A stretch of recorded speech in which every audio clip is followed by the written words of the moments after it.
Hello, welcome to Creating Portland. I'm your host, Pearson Kunz, and on this podcast, I'll be interviewing progressive creators who are using their art to shape the culture of our city and beyond. I hope you enjoy this episode of Creating Portland.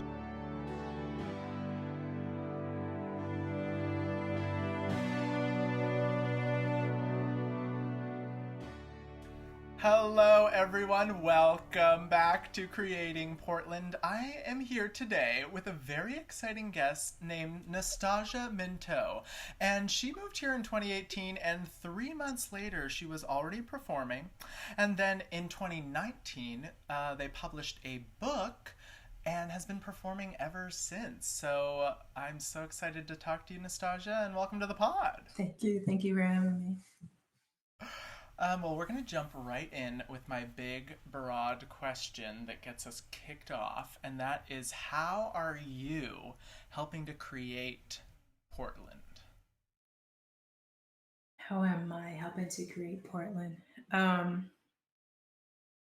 think I would start just by saying being authentically me in my art. And I think that's why a lot of people like me, and that's not being egotistical or anything. That's just more so like people have said, we like you because you like just do your own thing. You're very like who you are. And so I think for me, just in the realm of shaping and creating and working in the arts in Portland is staying true to who I am, keeping my roots. I'm such a Southern girl. I don't know if y'all can hear my accent come out every now and then. And bringing that into like this very liberal space that I'm not used to. Also, I'm not used to the city.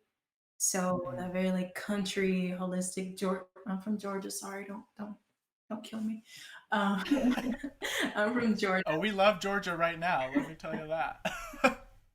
And so I bring a lot of that in. And I'm also all about collaborating with other artists. And I think that's what art is. I was just recently reading a book by a shaman, Dr. Melodoma Somé, and he said, you know, art is very similar to healers in shamanism.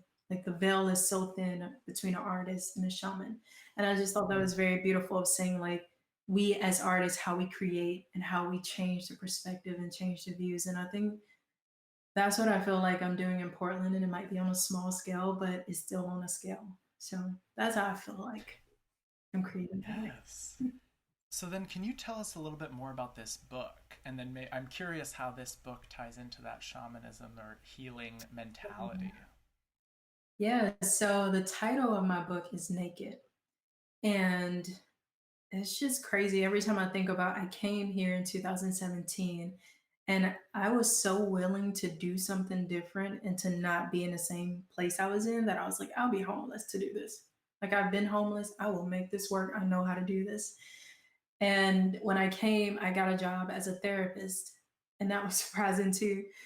But something just kept pulling me to perform. Like I've been writing since I was 9 years old, but I never like performed any of my work. It's just like that's my work, that's my personal stuff. And I went to a writing group one day, and the teacher was just like, "Hey, we're doing a show. You should perform with us." And I was like, "No, it ain't really my thing. I just write." And I got up and I performed. And that's when I met a lot of people in the writing community that was like, you really should do this. And so I started, you know, as people say, following that call, that voice. And that's what I started doing. And I tell people I wrote Naked, like the entire thing in 3 months. And because it was so like, it was just urgent. It was there. It wanted to come out. It came out. I wrote it all. I reached out to Nikki Giovanni. I reached out to Lydia. You can imagine like all these people. And I was like, hey, will you read my book? It's a small thing. Would you read it for me? And they all said, yeah, like every person I reached out to, a newcomer on the stage, they never heard of me. And they were like, yeah, we'll read it. Sure. And so I just decided after that, along in the shaman and healing work, is that our words are very powerful. And I know that everything I speak, I'm going to speak it with power because it's coming back to me. And so I was like, okay, I'm going to write this book. I'm going to have it finished. It's going to be published by February because AWP was in March. And and that's pretty much what happened. And people were like, what? How? And so I took that route. And once my book started coming out, like just all these opportunities of performing in Washington, performing like online events in Iowa, just crazy stuff that I never thought I'd be doing. And then I went to Egypt and I ended up performing one of my poems in the Sphinx. Like we were standing in the Sphinx. And Whoa. the leader was like, "Hey, can you perform a poem for us?" And I was like, "Is that like against the law? Like, is that religious?" Yeah. Because that's Egypt, and like there's a lot of laws and stuff. And so they're like, "No, like just perform it, keep it like low Mhm. key." And that was a just very transformative moment for me of like, okay, this is what I'm doing. And I'm gonna go for it with all my heart and I'm gonna work at it as hard as I can. And so that's what naked is. Naked is pretty much naked is talking about my young adult, being a young adult, my childhood, and then coming into the person that I am now. Because I was a devout Christian. I was a youth minister, and that's what I was doing. Wow. And I was still hiding that I was queer, and I didn't want anyone to know that. And so, is talking about coming out of that and that shame around that, and that shame around talking not only about my sexuality but sensuality. So there's some erotica poems in there, and people are like, "Were you afraid?" And I'm like, "Yeah, yeah, I was," because I was taught to be ashamed of that. I was taught like that's you should keep that for marriage. And so when expressing these things that you like there's so much freedom to it. There's a lot of freedom. So I'm like starting to shake now because I'm getting super excited. But yeah, Yes. that's what naked is about. It's just really a way to uncover, to reveal, and to show. And my hope was that when people read it, they can say, "Oh, I can be naked too. I can be open too. Mm. I can be vulnerable as well." And that's what I've been so curious about with these artists like yourself that I've been interviewing that are so willing to be so vulnerable and so themselves and authentic like you were saying. Where do you find the strength to do that? Is that that person that reads it and is inspired by you? Is that what gives you the strength, or where do you pull it from to pull that off? I've learned over the years, just even when I was deeply into Christianity and I used to do a lot of youth camps, is that like when you are authentic with people and when you're open and vulnerable, it like creates this trust bubble where someone could be like, "Oh, okay, well, maybe I can share that. Maybe I can talk about that." And that's where it started at. But it wasn't until like 2018 of the first time I ever talked about the sexual assault that happened to me because a person I was working with just was so open with me and crying and Mm. sharing all of this. And I remember I even said it like, "Well, I think something like that happened to me, but I'm not I think I was just way too drunk. Like I think maybe it was my fault. Like I'm not really sure." And I just kept phrasing it like that. Like I think. Mm. And she was like, "No, like something, it happened. It was not your fault." And it was that moment where I kept saying, "Did I say too much? Did I say too much? Oh my gosh, I said too much." And she said, "No, like this is the space you're in, and it is a safe space, and you can be vulnerable and open to me." And once I started writing, like this was the first time even my family had read this. So like they called me like, "Wait, when did this happen? What are you talking Mm. about?" And I said, "I want to be free. I don't want to hold any of this shame. I don't want to hold any of whatever it is that I'm holding. I really want to be free." And I want people to be able to see all sides of me. Like I want them to see that yes, I have depression. Yes, I have my really highs and then I have my low lows. And I was like, I just want people to see that. Like you can have all of these emotions and that's what makes us human. And so I think that's where mine come from. I don't know about everybody else, but it definitely comes from just seeing how it ricochets to other people. Yeah, it's definitely this chain of healing, like you're saying, this chain of if the freed people free other people. Yeah. We have this phrase of like hurt people, but also freed people can free others, and it's that choice that you're making as an artist to be that freer of other people. Wow, very inspiring. Um, whew, got chills myself. Well, let's start transitioning then just beyond your work into the general Portland scene. And you kind of entered Portland at a really interesting time. So I'm curious, and then COVID hit shortly after that. So what have you noticed that works in Portland art scene, and what have you sort of observed that's maybe not working that we need to improve on? What's your impression of this scene since you've been here? Yeah. Well, since I've been here, I've noticed that, what is it? Um, I noticed that people, especially in the writing community, so that's the one I'll speak from in that arts, is that people usually don't take you serious unless you Mm, have a book, unless you have something that you're like, oh, I wrote this, oh, I did this, and you can show it, you have proof.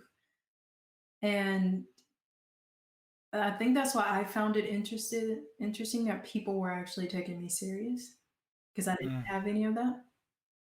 And so once I got the book and all of the opportunities that started coming to me, I was just like, okay, this is cool. You want to interview me, you want to do this, but do you also know that there are so many other Black and Brown artists that have been doing this way before me? That would be mm, awesome candidates to be on your podcast or to be interviewed. And so that was my one like biggest thing that I hated was just going to some of these shows and one realizing that I was the only Black or brown person there an entire show. A lineup of 10 and it's only one like it that just blows my mind. Or if I get invited to the same show multiple times and I'm like, oh, did you not know that there are other people of color that you could mm, invite to the show? And so here, that's something that I'm like, is working because it's so creative. I give that to Portland, very creative place. But I think the outreach is not all that creative. And I've heard from other people of color, it's just like, oh, that's why I don't go to certain shows because I don't want to be the only person of color or Black person there. mm, Or that's why I don't go to downtown area shows because they look at me this way and blah, blah, blah. Oh, I don't go there. They don't invite me. They never invited me. And so I do think that's something that maybe people are looking into now, especially with everything going on. But I right. know that just in the few years that I've been here, it has been a big thing that I always call out. And people ask me, how do you talk about the stuff that you talk about knowing that you are the only Black person in the room? And I said, well, someone has to talk about it.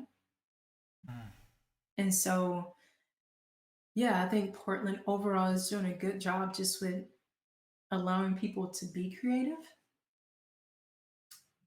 However, I do think there can be more things done to be, I don't even say inclusive, but to be more diverse and to be more diverse in a way that's not like people reaching out to me. I've had hosts reach out to me and say, hey, can you find us some like Black and brown people to work on our show? And I'm like, is this for real?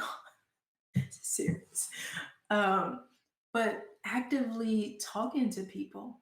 And that's what I'm curious to see, not to talk about the election, but I'm curious to see how, as individuals, we're actually going to interact with each other and make mm, those connections instead of just like, oh, my vice president is Black.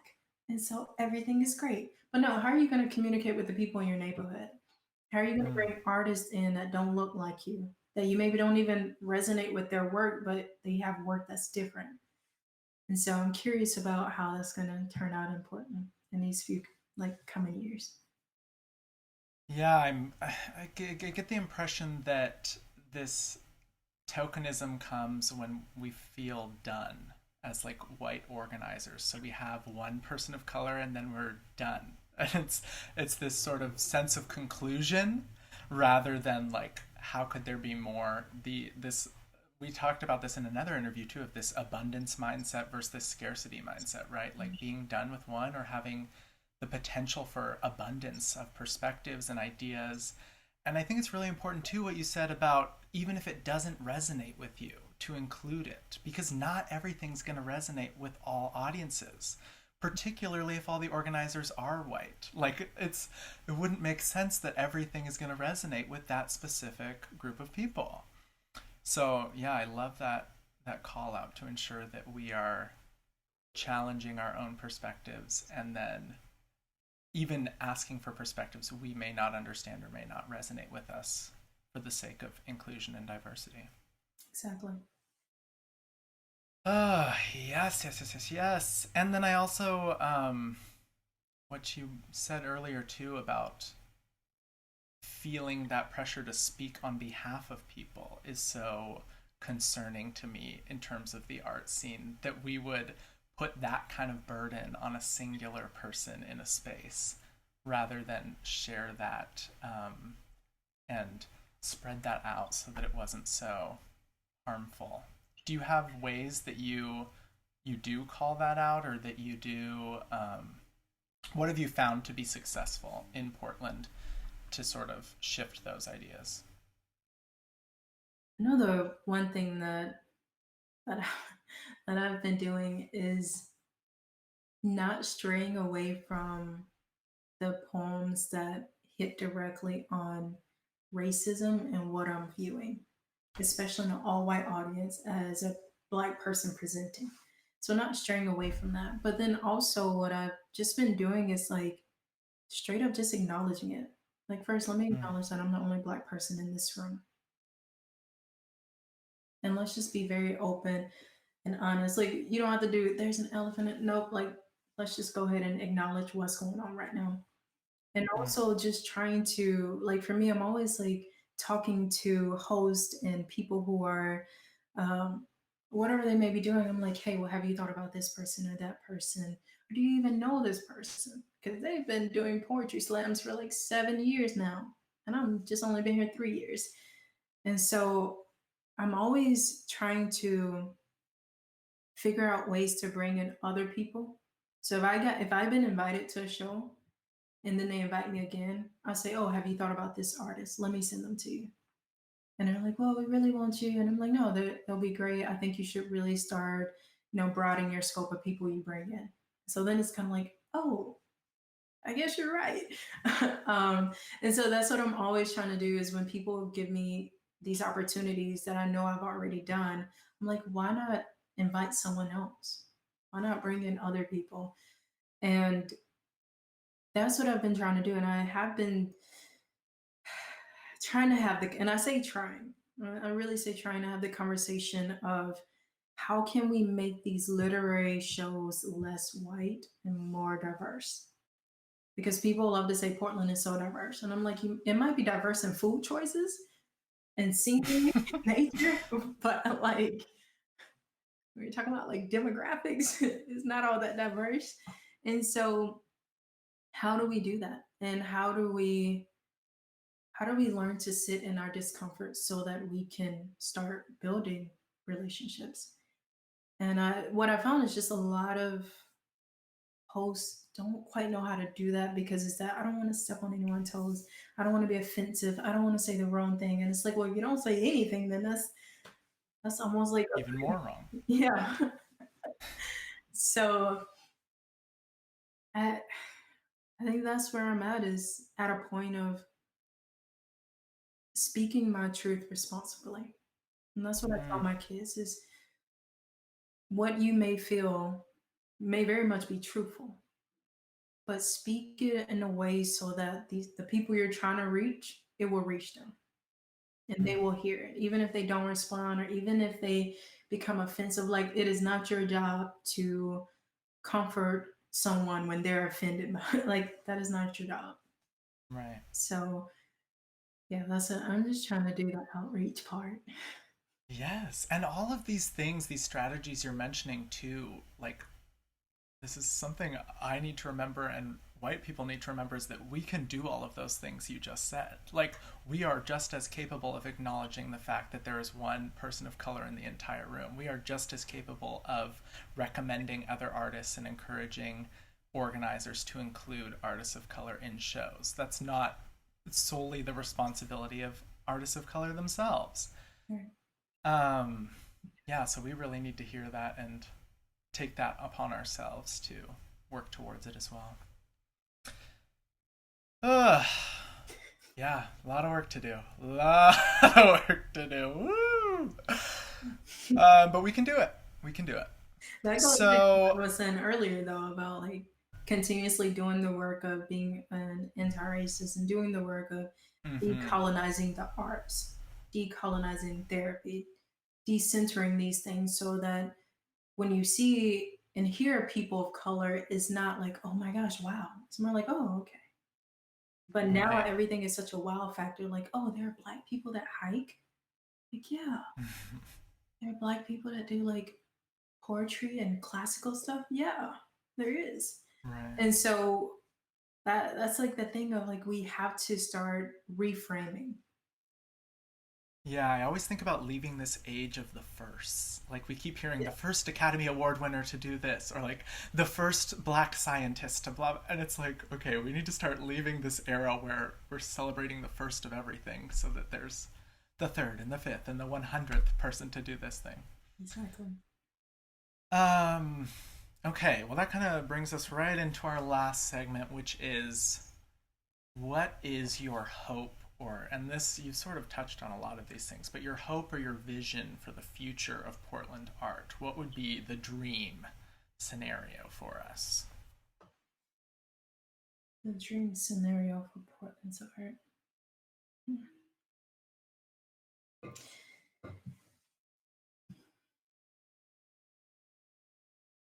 Well, I do want to acknowledge, like I said earlier, that I think it is cool that in Portland you can be an artist, and by that I mean like you can be as quirky, as weird, or as like you can be all of those things.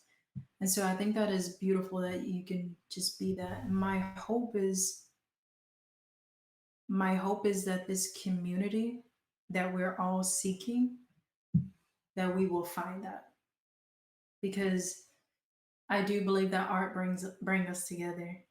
I believe that so like wholeheartedly that art brings us together because it's subjective and you can view it and you can perceive it however you would like to. And so my hope is honestly that is that we can truly come together in community, and that I can see your work for as it is and not just like, oh, well, that came from this group of people.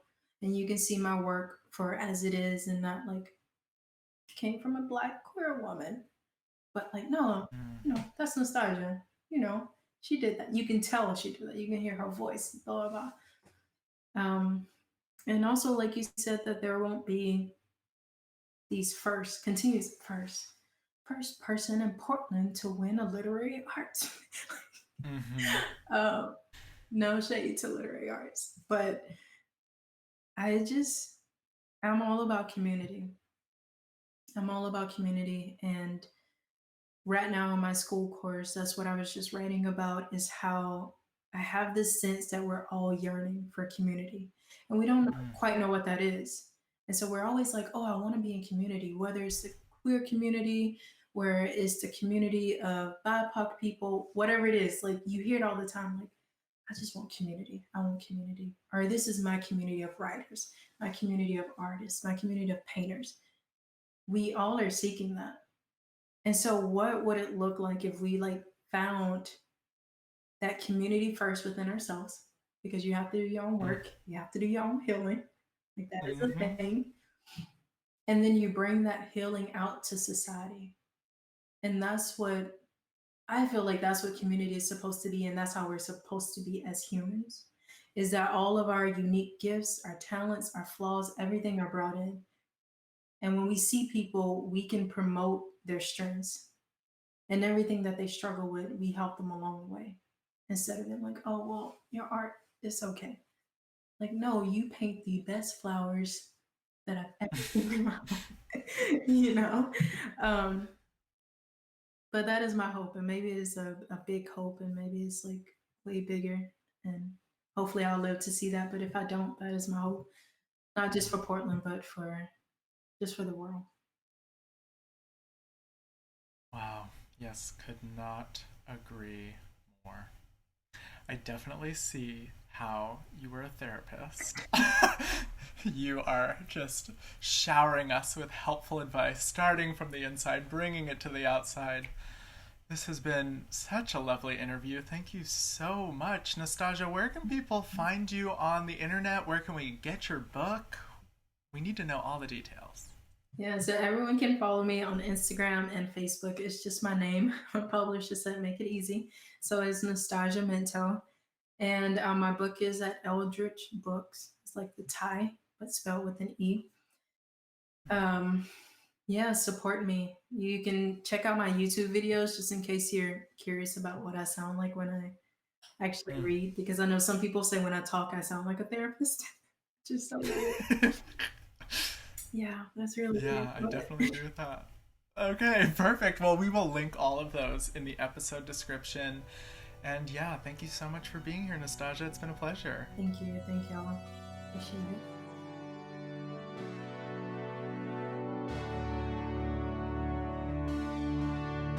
Thank you so much for tuning into this episode of Creating Portland with me, Pearson Kunz. Don't forget to rate, review, and subscribe, and check us out on Facebook, Instagram, and Twitter at Creating PDX, or on our website, creatingpdx.com. This podcast was brought to you by Wolf and Thunder Productions and Golden Pride Productions. See you next time. Bye!